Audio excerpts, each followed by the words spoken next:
Very good afternoon friends. दोस्तों, आज हम डिस्कस करने जा रहे हैं इंडियन कॉन्ट्रैक्ट एक्ट 1872। फ्रेंड्स, ये चैप्टर जो है ये सभी स्टूडेंट्स के लिए बहुत ही इंपॉर्टेंट है। ये इतना इंपॉर्टेंट टॉपिक है, कॉन्ट्रैक्ट एक्ट इतना इंपॉर्टेंट है कि ये हर एग्जाम में पूछा जाता है, चाहे वो ग्रेजुएशन का एग्जाम हो, चाहे वो यूपीएससी हो, चाहे वो जुडिशियरी हो, चाहे वो एलएलबी का कोर्स हो, चाहे वो कंपनी सेक्रेटरी हो, चार्टर्ड अकाउंटेंट हो, कॉस्ट अकाउंटेंट हो, यानी कि ये one of the most important topic है। हालांकि जो क्वेश्चंस आते हैं वो एक्ट से आते हैं और डिफरेंट एग्जाम में डिफरेंट पैटर्न के आते हैं, लेकिन ओवरऑल ये एक्ट सबसे इंपॉर्टेंट एक्ट में से एक माना जाता है। तो इसलिए मैंने ये सोचा कि आप लोगों को इस एक्ट को स्टार्ट करने से पहले इसके कुछ हिस्टोरिकल बैकग्राउंड के बारे में भी बताऊं, और आप जब इसका हिस्टोरिकल बैकग्राउंड देखेंगे तब आप ये महसूस करेंगे कि ये टॉपिक कितना इंपॉर्टेंट है। आपने देखा है देखेंगे दोस्तों कि इंडियन कॉन्ट्रैक्ट एक्ट 1872 तो वैसे भी जो ये पुराना एक्ट है, और इसके बाद ये एक्ट सिंपली इसका जो बैकग्राउंड है और ये कॉन्ट्रैक्ट जो है, जो रूल रिलेटिंग टू कॉन्ट्रैक्ट जो है, ये आज से नहीं चल रहा है।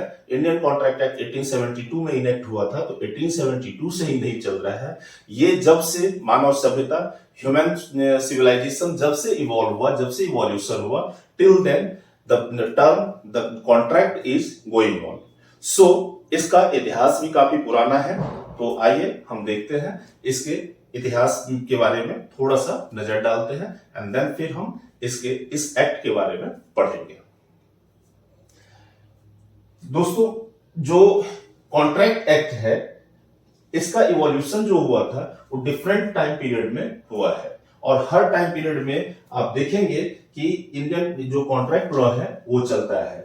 शुरुआत में ये कोडिफाइड फॉर्म में नहीं था, शुरुआत में ये रिटन फॉर्म में नहीं है, लेकिन लेटर ऑन ये चीजें फिर रिटन फॉर्म में आया, फर्दर ये कोडिफाई हुआ और ये एक एक्ट बन गया। इसकी शुरुआत यदि हम देखें, यदि इसके हिस्ट्री पर जाए तो ये वैदिक काल से हमारे यहाँ पे चला आ रहा है। ये जो वैदिक पीरियड है, वैदिक पीरियड से ये हमारे यहाँ पे चला आ रहा है, एंड वैदिक पीरियड एंड मिडिवियल पीरियड जो है यहां से चला आ रहा है। वैदिक पीरियड के बाद फिर रोमन पीरियड आता है,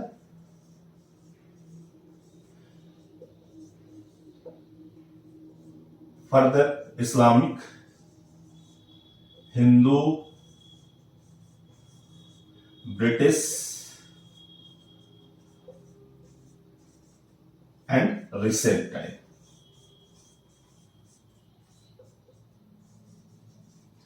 तो इतनी जगहों से निकल के ये यहां पे आया है, और रिसेंट टाइम में ये एक एक्ट के फॉर्म में हम इसे पढ़ते हैं।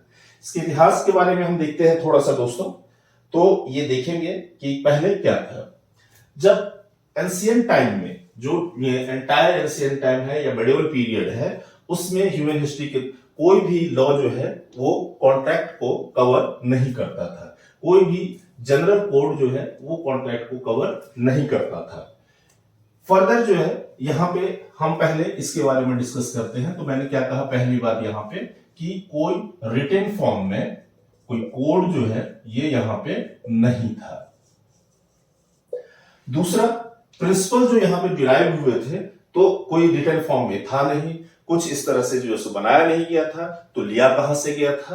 तो लिया जो यहां से गया, ये जो लिया गया था, ये लिया गया था हिंदू शास्त्र जो है, स्मृतिज हैं, हिंदू शास्त्र हैं, स्मृतिज हैं, वेदास हैं, इन सब जगहों से, स्मृति है, श्रुति है, इन सब जगहों से ये इसके कॉन्ट्रैक्ट की चीजें, कॉन्ट्रैक्ट से रिलेटेड रूल्स जो है वो यहां से लिया गया था।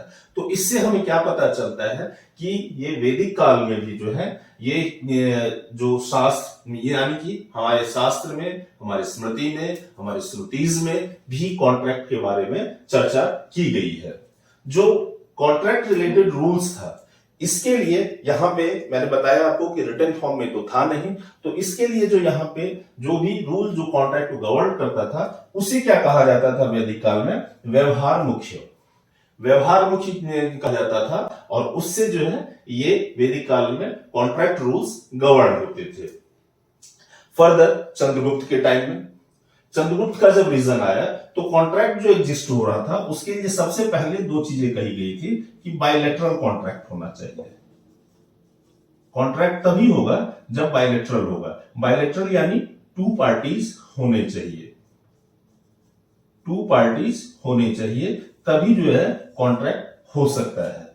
इसके अलावा दूसरी बात इसमें कही गई थी कि जो कॉन्ट्रैक्ट होगा उसमें पार्टीज का कंसेंट बिल्कुल फ्री होना जरूरी है। जो आप कॉन्ट्रैक्ट एक्ट में आगे देखेंगे भी कि कंसेंट के बारे में भी है, सेक्शन 14, सेक्शन 15, सेक्शन 16, सेक्शन 17, 18, 19, 20, ये सब फ्री कंसेंट के बारे में चर्चा करता है जिसे हम डिटेल में आगे पढ़ेंगे।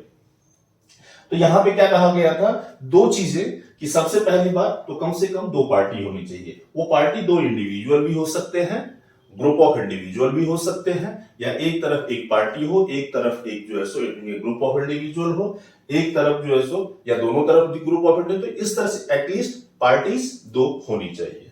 और दूसरी बात, इन पार्टीज का कंसेंट जो है वो फ्री होना चाहिए, यानी कि किसी भी तरह के किसी भी दबाव में आकर के कोई कॉन्ट्रैक्ट नहीं होना चाहिए।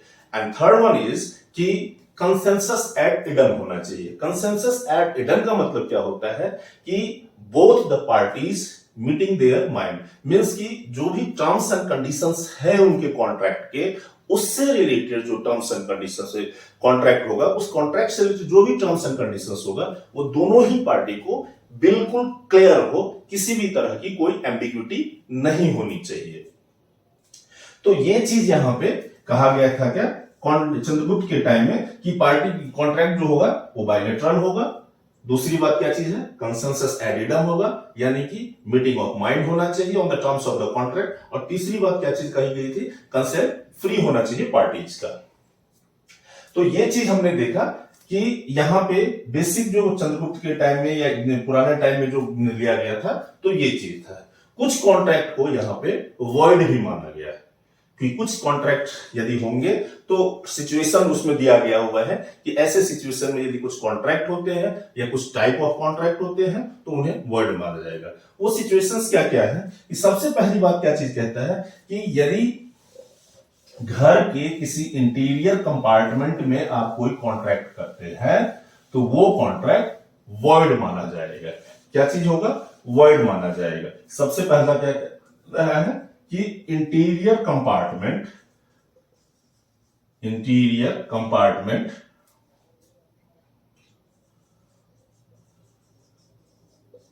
Of house. दूसरा क्या चीज कहा गया कि कॉन्ट्रैक्ट फॉर्म्ड इन नाइट। भाई सीधी सी बात है कि यदि आपको नॉर्मल कॉन्ट्रैक्ट है तो रात को कॉन्ट्रैक्ट करने का क्या मतलब है? और पहले के समय में जो भी चीज होता था खुलेआम दिन के समय में होता था। आज समय बहुत ज्यादा चेंज हो गया है, तो अब लोग रात में दिन में कभी भी करें तो उससे कोई फर्क नहीं पड़ता है। इस चीज को अब हटा दिया गया है। लेकिन उस टाइम में था कि भाई रात आराम करने के लिए है, सोने के लिए है, कोई इंपॉर्टेंट डिस्कशन करने के लिए, इंपॉर्टेंट कॉन्ट्रैक्ट। यदि आप रात को चुपचाप ये सब चीज करते हैं तो ऐसे सिचुएशन में ये माना जा रहा है कि आप गलत काम कर रहे हैं, इसीलिए रात के टाइम में कोई कॉन्ट्रैक्ट जो होगा वो वॉइड माना जाएगा। तीसरा क्या कह रहा है? यदि जंगल में आप कोई कॉन्ट्रैक्ट करने जा रहे हैं, आज के टाइम में इस तरह का कोई रिस्ट्रिक्शन नहीं है, लेकिन उस टाइम में क्या चीज कहा गया है कि जंगल में यदि कोई कॉन्ट्रैक्ट आप करने जाते हो तो वो कॉन्ट्रैक्ट भी वॉइड माना जाएगा। या गुपचुप जगह पे, सेक्रेट प्लेस पे, यदि आप सेक्रेट प्लेस पे करते हो, आपने कॉन्ट्रैक्ट किया, किसी को पता ही नहीं, बस आप ही को पता है कि जो है सो हमने कहां कॉन्ट्रैक्ट किया था। भाई कॉन्ट्रैक्ट के लिए गवाह तो होने जरूरी चाहिए, तो जरूरी चाहिए तो सेक्रेट प्लेस पे भी नहीं, जो भी होगा नॉर्मल प्लेस होना चाहिए, पब्लिक प्लेस होना चाहिए, या ऐसी जगह जो कि सेक्रेट नहीं हो। आप घर पे कर लो, आप ऑफिस में कर लो आप, तो इस तरह के कॉन्ट्रैक्ट जो होंगे वो कॉन्ट्रैक्ट वॉइड हो जाएंगे। यानी कि चुपके चुपके रात को कोने में जंगल में इस तरह से यदि आप कॉन्ट्रैक्ट करने जाते हो तो ये कॉन्ट्रैक्ट वॉइड होंगे। लेकिन इसके भी कुछ एक्सेप्शंस हैं। एक्सेप्शंस क्या है कि भाई सारी चीजें दिन दहाड़े ही नहीं की जा सकती है, ये तो आप सभी जानते हैं कि दिन के उजाले में ही सब काम हो ऐसा जरूरी नहीं है, कुछ काम रात के अंधेरे में भी होता है, परिस्थिति की मांग होती है, कॉन्ट्रैक्ट का टाइप ऐसा होता है। तो ये चीज क्या कहता है कि यदि कहीं पे लड़ाई छिड़ गई, किसी देश की लड़ाई छिड़ गई है, तो उसके लिए जो प्लानिंग होगा कि आपको अटैक करना है किसी देश पे, आप जो है क्या कहते हैं कि यदि आप कमजोर हैं, आपको किसी से जो है सो बचना है, तो ऐसे सिचुएशंस में जो कॉन्ट्रैक्ट होगा, कॉन्ट्रैक्ट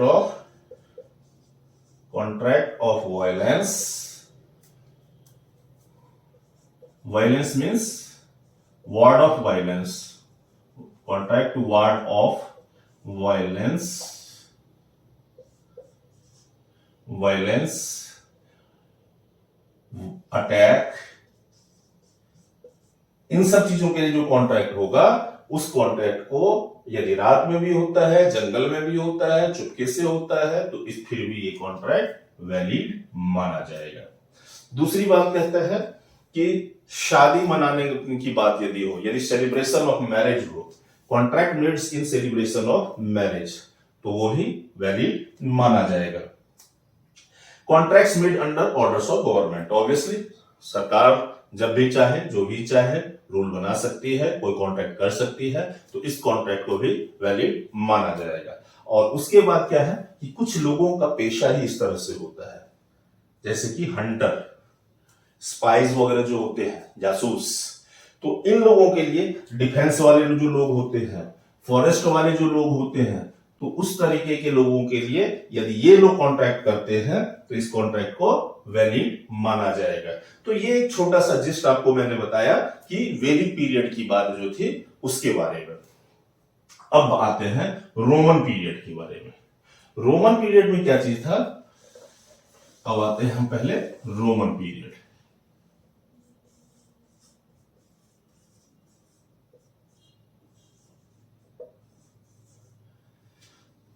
अर्ली रोम में क्या था कि जो लॉ ऑफ कॉन्ट्रैक्ट्स था वो डेवलप हुआ था number of categories of promises पे, to be enforce rather than creation of any general criteria of for enforcing promises. तो यानी कि प्रोमिसेस जो है सो आपने ज्यादा किया है, तो इसके बेस पे इसमें ये हुआ था। Promise itself may give rise to an enforceable duty was an achievement of Roman law. इसमें आप देखेंगे कि प्रोमिस जो है, प्रोमिस एक एनफोर्सेबल ड्यूटी को राइज देने को जन्म देता है। और उसके कुछ एग्जांपल्स हम देखेंगे यहाँ पे कि रोमन लॉ में जो है सो प्रोमिसेस कैसे ये चीज था कि जैसे ये चीज कह रहा है क्या, एक है स्टिपुलेशन। स्टिपुलेशन मतलब आप जानते हैं कि कंडीशन होता है। तो कंडीशन की बात करें तो a party could make a binding promise called stipulation. Means कि यदि दो लोगों के बीच में एक ने ये कहा कि मैं तुम्हारे लिए ये करते हो तो ये करूंगा, तो ये चीज क्या है, स्टिपुलेशन है। In which the party observed a prescribed form of question and answer, though the participation of both party was required.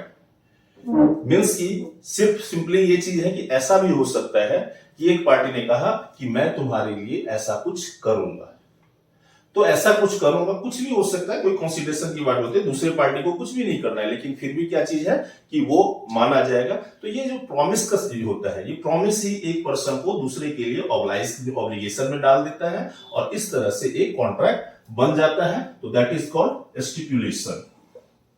Next क्या है, रियल कॉन्ट्रैक्ट्स। रियल कॉन्ट्रैक्ट्स की बात करें कि these were those that suited the executory of exchange of promises. Mean simple सी बात है कि contract of loan, recipient promise करता है कि भाई आपको जो है, अब सपोज है ऐसा कि इसमें क्या होता है कि आप लोन लेते हो, तो यहां पे क्या कहते हो कि मैं लोन रिपे करूंगा, और तब तक के लिए कुछ प्लेज वगैरह हो जाता है, तो यहां पे जब आप रिपे कर दो, अभी आपको पैसा दिया तो उसके बदले में आपने कुछ प्लेज किया, जब आप ये रिपे कर दोगे तब आप आपका जो चीज आपने बंधक रखा था, प्लेज रखा था, वो चीज आपका छूट जाएगा। तो इस चीज को यहां पे क्या कहते हैं कि ये जो है आपका रियल कॉन्ट्रैक्ट के टर्म में आता है। नेक्स्ट क्या है, कंसेंसुअल कॉन्ट्रैक्ट्स, यानी कंसेंट, दोनों पार्टी ने एक दूसरे को कॉन्ट्रैक्ट किया हुआ है, दोनों ने कंसेंट दिया हुआ है। जैसे कि इसका एग्जांपल आप ले सकते हैं कि sale of contract of sale है, कॉन्ट्रैक्ट ऑफ हायर है, कॉन्ट्रैक्ट ऑफ पार्टनरशिप है। तो ये सारी चीजें क्या चीज है कि ये जो है ये कंसेंसुअल कॉन्ट्रैक्ट में आते हैं। नेक्स्ट वन क्या चीज कहता है, इनोमिनेट कॉन्ट्रैक्ट्स। इनोमिनेट कॉन्ट्रैक्ट क्या है कि arrangements under which one party was promised to give or do something in exchange for similar promise by the other party। सीधी सी बात यहां पे क्या चीज है कि जैसा तुम मेरे लिए करोगे वैसा मैं तुम्हारे लिए करूंगा। तो ये ए जो है सो यहां पे ए बी के लिए कुछ करता है और वही बी इसके लिए सिमिलर चीज बी करेगा। तो इसे क्या कहा जाता है, innominate contracts. They were not limited to specified classes of transaction and therefore called innominate. यानी कि इसमें यह चीज नहीं था कि जो है सो क्या करना है, कुछ करेंगे, हम दोनों सिमिलर एक दूसरे के लिए करेंगे। तो इस वजह से यहां पे ये नहीं पता है कि क्या करना है, ऐसा कोई कॉन्ट्रैक्ट नहीं है कि यही स्पेसिफिक काम करना है, कुछ करना है। तो इस वजह से यहां पे क्या करना है इस चीज को स्पेसिफाई नहीं किया गया है। That's why this is called innominate contract. Some performed given action and was called quid pro quo। तो यहां पे क्या चीज है कि कुल मिला के यहां पे बात क्या आती है कि कंसिडरेशन, जब आप कॉन्ट्रैक्ट एक्ट पढ़ेंगे भी, जब एक्ट को हम पढ़ेंगे तो एक्ट में भी देखेंगे कंसिडरेशन में लिखा हुआ है समथिंग इन रिटर्न।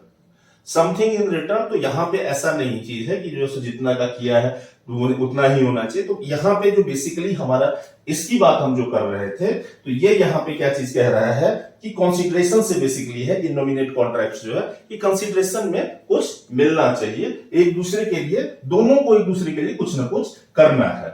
तो यहां पे क्या चीज है, और ये कब जो है एनफोर्स हो जाता है ये कॉन्ट्रैक्ट, यदि ये ठीक है हम दो पार्टी है, मिस्टर एक्स है और वाई है। यहां पे एक्स ने कहा कि मैं तुम्हारे लिए, सपोज कि मैं तुम्हारे लिए एक हाउस खरीदूंगा, वाई कहता है मैं तुम्हारे लिए गार्डन खरीदूंगा। कह दिया दोनों, इट डज नॉट मीन कि ये कॉन्ट्रैक्ट हो गया। ये कॉन्ट्रैक्ट एनफोर्स कब होगा, जब ये होगा कि इन दोनों में से किसी एक ने अपना प्रॉमिस पूरा कर दिया, तब दूसरा पार्टी जो है उसने एक्सेप्ट कर लिया, तो ये बाइंडिंग हो जाता है दूसरी पार्टी पे। तो और तब ये कॉन्ट्रैक्ट एनफोर्स होता है। यानी कि जब यदि किसी ने, दोनों में से किसी ने यदि नहीं पूरा किया हुआ है, in that case other party can escape from the liability. Next है डोटिस डिक्टिव। ये क्या है, ये डॉरी एग्रीमेंट है और ये एक टाइप का सोशल एग्रीमेंट है, सोशल कॉन्ट्रैक्ट भी कह सकते हैं इसको। इसमें आज आप देखते हैं कि आज के टाइम में जो है डॉरी की बात हो रही है, तो दोस्तों मैं एक चीज कहूंगा कि due to awareness, due to persons being more educated, ये कंसेप्ट धीरे धीरे अब पहले की अपेक्षा कम हुआ है, जबकि ये पहले बहुत ज्यादा हुआ करता था। और उस समय में जो लड़के और लड़की होते थे उनकी शादी तय होती थी, तो लड़की या लड़की के फैमिली वाले वो तय करते थे कि शादी के बदले में हम आपको कुछ पैसा देंगे या कुछ डॉरी देंगे। तो इस चीज को क्या कहा, क्या नाम दिया गया, डोटिस डिक्टिव। ये एक टाइप ऑफ सोशल एग्रीमेंट है और सोशल एग्रीमेंट में सीधी सी बात है, यदि शादी के टाइम में जो है सो प्रॉमिस कर दिया और उसके बाद में नहीं भी कुछ किया, तो सिंपल सी बात है कि इसके लिए कोई सजा नहीं थी, कोई बाइंडिंग नहीं होता था। नेक्स्ट क्या है, लेक्स मैंसिपी। लेक्स मैंसिपी का मतलब क्या चीज है कि जो आज के डेट में ट्रांसफर ऑफ प्रॉपर्टी से रिलेटेड कॉन्ट्रैक्ट है, ट्रांसफर ऑफ प्रॉपर्टी से रिलेटेड कॉन्ट्रैक्ट है, वही टर्म है। इसी को लैटिन में क्या कहा गया है, लेक्स मैंसिपी।